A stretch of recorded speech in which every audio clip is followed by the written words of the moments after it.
आनंद प्रदान करती है, जो आए वरदान देती है, एवं सभी का दर्शन कराएगी।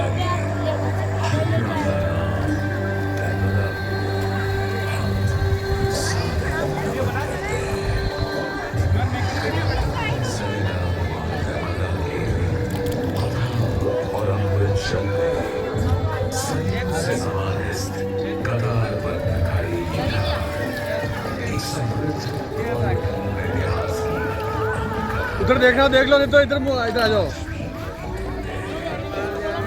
इस धार्मिक एवं पुरातात्विक भगवान शिव की पावन नगरी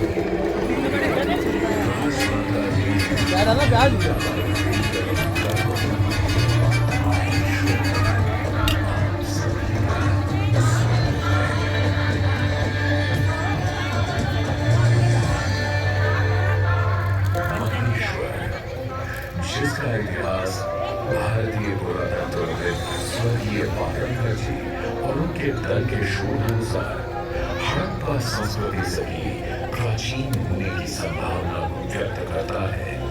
वहीं पौराणिक काल में रचित वेदों, पुराणों और उपनिषदों इत्यादि में इसका वर्णन माहेश्वरी के नाम से किया गया है। इस नगर का उल्लेख रामायण और महाभारत जैसे धार्मिक ग्रंथों में भी मिलता है। ऐसी मान्यता है कि त्रेता युग में माहेश्वरी पहले वंश के चक्रवर्ती सम्राट अर्जुन की राजधानी थी।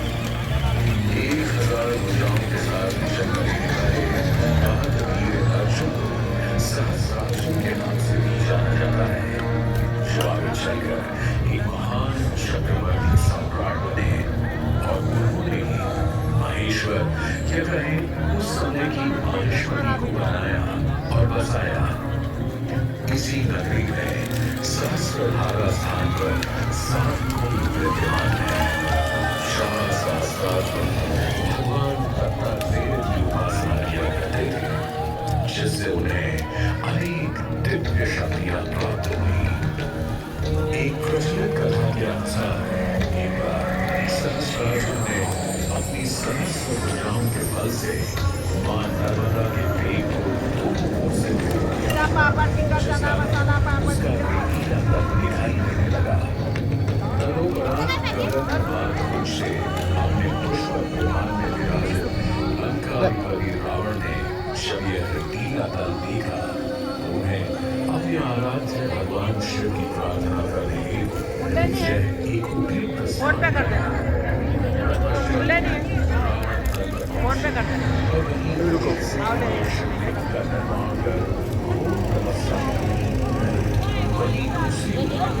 सहस्रार्जुन ने मां नर्मदा के रावण के साथ साथ उन द्वारा बनाया गया इस दुस्साहस करने वाले सहस्रार्जुन का पता लगाया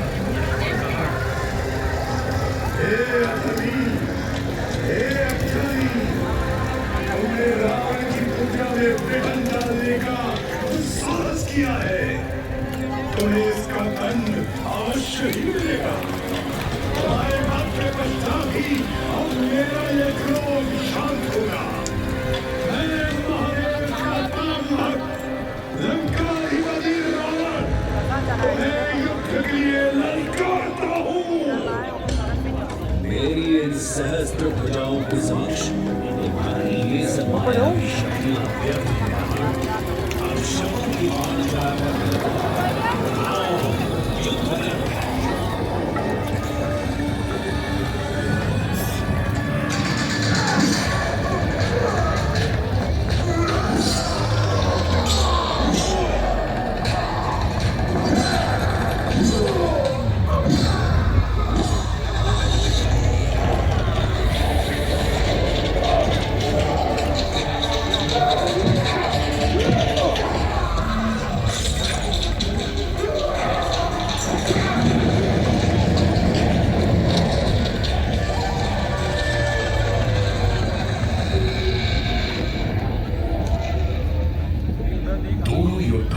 भयंकर युद्ध हुआ।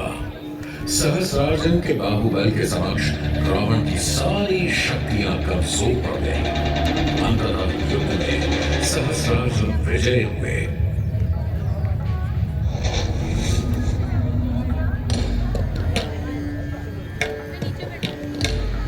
सहस्रार्जुन ने रावण का वध नहीं किया, बल्कि इसी नगरी में बंदी बना लिया। यह मान्यता है कि सहस्रार्जुन की पत्नियां रावण के 10 सर एवं एक हाथ पर दिया जलाया करती थी। आज भी महेश्वर में स्थित राजराजेश्वर मंदिर में 11 अखंड दीपक प्रज्वलित हैं, जो सदैव जीवित रहते हैं।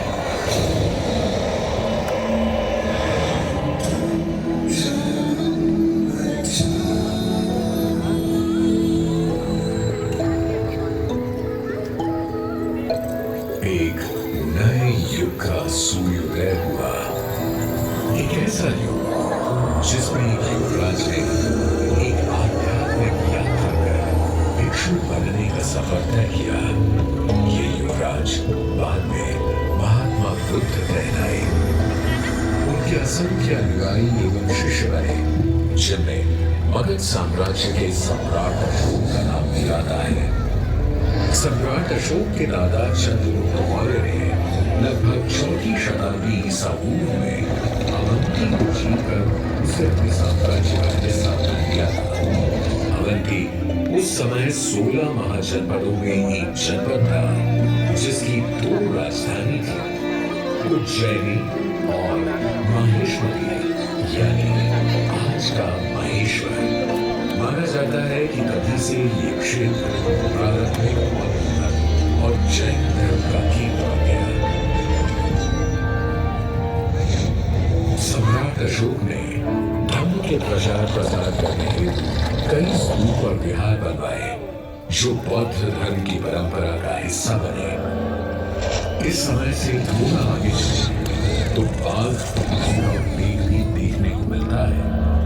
महेश्वरी के महाराजा सुबंधु द्वारा 416-17 ईस्वी का एक ताम्रपत्र शिलालेख, जिसे आधुनिक महेश्वर के रूप में पहचाना जाता है, इस विहार के लिए अनुदान की बात करता है। ऐसा भी मानता है कि 10वीं ईस्वी तक बौद्ध धर्म के पतन के साथ गुफाओं को संभवतः त्याग दिया गया था और बाद में ये गुफाएं इस क्षेत्र के बाघों का निवास स्थान बन गईं।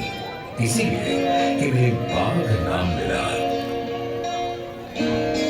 समय का पहिया निरंतर चलता न जाने कितने ही राजवंश आए और चले गए, लेकिन महेश्वर का अस्तित्व सदैव जीवंत ही रहा।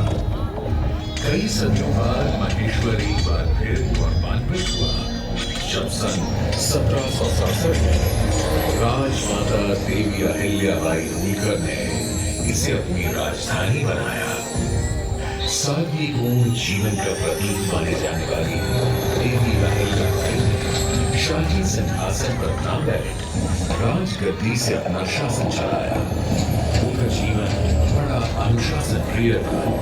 वे योग, ध्यान, पूजन, राज दरबार के कार्य निश्चित समय पर संपादित करती थी। अपनी प्रजा के उद्धार के लिए लोक माता देवी अहिल्याबाई होलकर ने शंकर अजने वरुण यानी श्री शंकर के आदेशानुसार की शाही मुहर के साथ ही अपना प्रशासन किया। लोक माता देवी अहिल्याबाई होलकर ने सबसे पहले इस पवित्र मां नर्मदा के तट पर एक भव्य किले का निर्माण कराया, जिसे अहिल्या महल या कहें महेश्वर का किला के नाम से भी जाना जाता है। प्राचीन भारतीय निर्माण कला, युद्ध कौशल और रक्षा नीति का एक उत्तम उदाहरण ये किला लगभग 2 वर्ग किलोमीटर के क्षेत्र में फैला हुआ है। इस किले के वर्तमान स्वरूप में छोटे बड़े 5 मुख्य द्वार, बड़े दरवाजों पर द्वारपालों के कक्ष, नियमित अंतराल पर 30 विशाल बुर्ज शामिल हैं। अहिल्या द्वार से सीधे एक सड़क अहिल्या महल की ओर जाती है, जिसे राजवाड़ा कहा जाता है। महल के भीतर ही लोक माता देवी अहिल्याबाई होलकर का प्रार्थना कक्ष भी स्थित है, जिसे देव पूजा के नाम से जाना जाता है। देवी अहिल्याबाई का जीवन भक्ति भाव से परिपूर्ण था। वे प्रतिदिन शिवलिंगार्चन करती थी। आज भी राजवाड़ा में पार्थिव शिवलिंग पूजन किया जाता है। पुण्य श्लोक देवी अहिल्याबाई होलकर की धर्म परायणता का पता इस बात से भी चलता है कि उन्होंने नर्मदा परिक्रमा वासियों के लिए सदा व्रत एवं ठहरने की व्यवस्था, संस्कृत पाठशाला, योग शिक्षा को बढ़ावा, सांस्कृतिक गतिविधियां एवं व्यापार को बढ़ावा देने हेतु अनेक कार्य किए। उन्होंने न केवल काशी में नर्मदा के शिवलिंग नर्मदेश्वर की विश्वनाथ के रूप में स्थापना कर मंदिर का जीर्णोद्धार कराया, बल्कि महेश्वर में ठीक काशी जैसा ही विश्वनाथ मंदिर का निर्माण भी करवाया। इसी कड़ी में उन्होंने महेश्वर में स्थित जगन्नाथ जी के मंदिर के समक्ष पश्चिमाभिमुख विग्रहवीर भगवान परशुराम के सुंदर विग्रह युक्त प्राचीन मंदिर का जीर्णोद्धार भी करवाया। ऐसी मान्यता है कि पौराणिक नगरी महेश्वर भगवान विष्णु के अवतार विप्रश्रेष्ठ भगवान परशुराम की तपस्थली रही है और आज भी श्रद्धालुओं द्वारा उनकी पूजा अर्चना का क्रम नियमित रूप से चलता है। हिमालय की पूर्व में स्थित केदारनाथ एवं बद्रीनाथ ज्योतिर्लिंग से लेकर दक्षिण में समुद्र तट पर स्थापित रामेश्वरम ज्योतिर्लिंग तक देवी अहिल्याबाई ने अनेक निर्माण एवं जीर्णोद्धार के कार्य करवाए। उन्होंने ओंकारेश्वर, त्र्यंबकेश्वर, जगन्नाथपुरी, उज्जैन, द्वारका, पुष्कर, नासिक आदि पूरे भारतवर्ष में मंदिरों के जीर्णोद्धार एवं निर्माण कार्य के साथ साथ अनेक घाटों, बावड़ियों एवं धर्मशालाओं का निर्माण कार्य भी करवाया। अपनी प्रजा की हर संभव सेवा करने के बारे में सोचती रहती राजमाता देवी अहिल्याबाई होलकर को एक रात उनकी बहू कृष्णाबाई ने कहा, माँ साहिब, आप अभी तक सोई नहीं? ऐसी क्या बात है जो आपको इतनी देर रात विचलित कर रही है? नहीं नहीं, ऐसा कुछ नहीं। हम तो बस कुछ नए कानून लाए हैं जिनसे स्त्रियों के अधिकार सुरक्षित हो सके। अब हमारे राज्य में विधवाओं को पति की संपत्ति पर तथा पुत्र को गोद लेने का अधिकार मिल सकेगा। इसके अलावा न्यायपालिका को मजबूत करने के लिए राज्य में नियमबद्ध न्यायालयों का निर्माण कराया जाएगा। ये तो प्रजा के लिए बहुत ही अच्छा होगा माँ साहिब। पर माँ साहिब, आपने सुरक्षा के विषय में भी कुछ सोचा है? क्योंकि कुछ समुदाय समाज से खुद को अलग समझते हैं। तुम्हारा इशारा मैं समझती हूँ कृष्णाबाई, मैंने विभिन्न समुदाय के लोगों को समाज की मुख्य धारा में लाने का फैसला कर लिया है। मैं उन्हें उनकी पहाड़ी अस्थिरता से हटा ईमानदार इंसानों के रूप में बसने के लिए राजी भी कर चुकी हूँ। सुरक्षा की समस्या हल होते ही हमारे राज्य में व्यवसाय में बढ़ोतरी होगी। सुरक्षा के मद्देनजर उन द्वारा महिलाओं की सशस्त्र सेना भी बनाई गई। राजमाता देवी अहिल्याबाई होलकर की नीति के अनुसार सुरक्षा समस्याओं से निवारण होने के बाद महेश्वर में तरह तरह के व्यवसायी एवं कारीगर आने लगे। यह नगर अनेक बुनकरों, रोजगारों एवं कारीगरों का घर बन गया। महेश्वर का यह क्षेत्र वस्त्र निर्माण का एक सुंदर केंद्र बना और यहाँ निर्मित महेश्वर साड़ियों की सुंदरता को पूरे भारत में प्रसिद्ध हो गई। सदैव श्वेत वस्त्र धारण करने वाली राजमाता देवी अहिल्याबाई होलकर की पहचान एक विनम्र एवं उदार शासक के रूप में जिन्होंने लगभग 30 साल होलकर वंश का कार्यभार संभाला। 13 अगस्त सन 1795 को वे अपने राज्य एवं अपने प्राणों से भी प्रिय अपनी प्रजा को हमेशा हमेशा के लिए छोड़कर पंचतत्वों में विलीन हो गई। होलकर राज्य में करवारी पंडित खुशहाली राम ने पुण्य श्लोक देवी अहिल्याबाई होलकर के गुण का वर्णन करते हुए अहल्या कामधेनु नामक ग्रंथ भी लिखा, जो देवी अहिल्या कामधेनु के नाम से प्रसिद्ध है।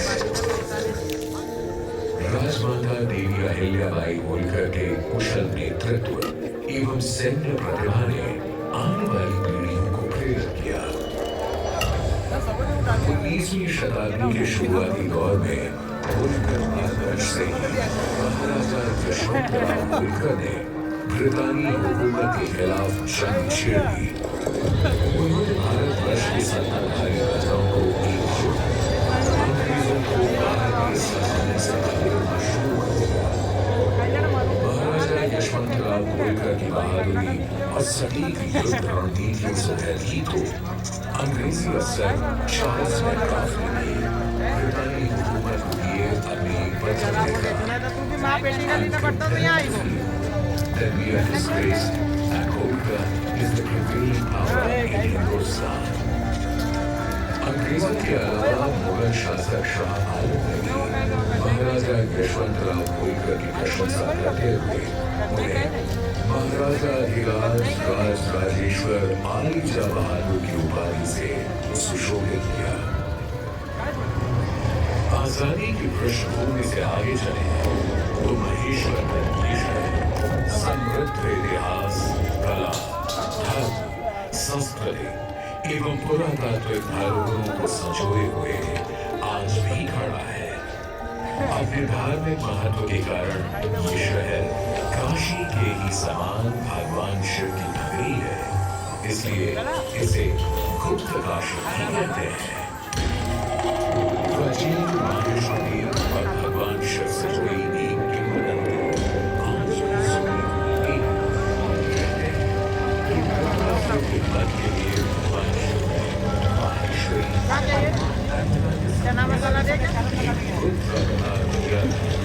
प्रत्येक दिव्य अभिमान से